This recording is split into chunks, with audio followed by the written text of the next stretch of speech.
శబరిమలైకి వెళ్లి ఏమి అడిగితే స్వామివారి కోరిక నెరవేర్చి వాళ్లను అన్ని సమస్యల నుండి బయటపడేస్తాడు మీకు తెలుసా?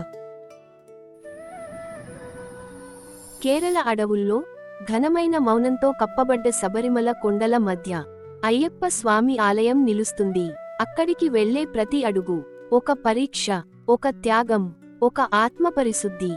రామకృష్ణ అనే ఒక మధ్యతరగతి ఉద్యోగి జీవితంలో అన్నీ కోల్పోయిన స్థితిలో ఉన్నాడు. ఉద్యోగంలో సమస్యలు, ఇంట్లో అప్పులు, మనసులో భయం. అయినా అతను ఒక నిర్ణయం తీసుకున్నాడు. ఏమీ అడగకుండా అయ్యప్ప స్వామి దర్శనం చేసుకోవాలి. అతను 41 రోజుల వ్రతం మొదలుపెట్టాడు. బ్రహ్మచర్యం, సాధారణ భోజనం, రోజూ అయ్యప్ప మాల వేసుకుని నామస్మరణ. ప్రతిరోజు మనసులో ఒకే మాట, స్వామి, నిన్ను నమ్మడం తప్ప నాకు ఇంకేమీ లేదు. యాత్ర మొదలైంది. ఎరుమేలి నుంచి శబరిమల వరకు దట్టమైన అడవులు, వలసబాటలు, మౌనమే తోడు. ఒక రాత్రి అడవిలో బస చేసినప్పుడు రామకృష్ణకి భయం పట్టుకుంది. చుట్టూ శబ్దాలు, మనసులో సందేహాలు.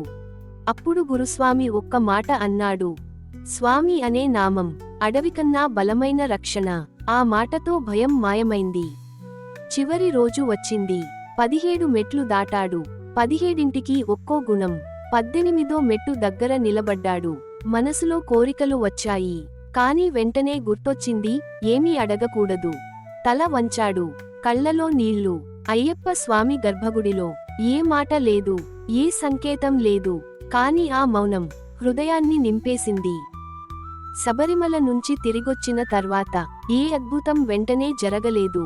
కాని కొన్ని వారాల్లో ఉద్యోగంలో సమస్యలు తగ్గాయి. మనసుకు శాంతి వచ్చింది. భయం పోయింది.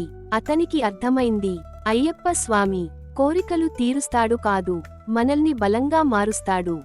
శబరిమల చెబుతుంది, మాటలేని ప్రార్థనకే అయ్యప్ప స్వామి సమాధానం ఇస్తాడు. ఏమీ అడగకుండా అయ్యప్పను నమ్మగలిగితే జీవితం మారిపోతుంది. స్వామియే శరణమయ్యప్ప.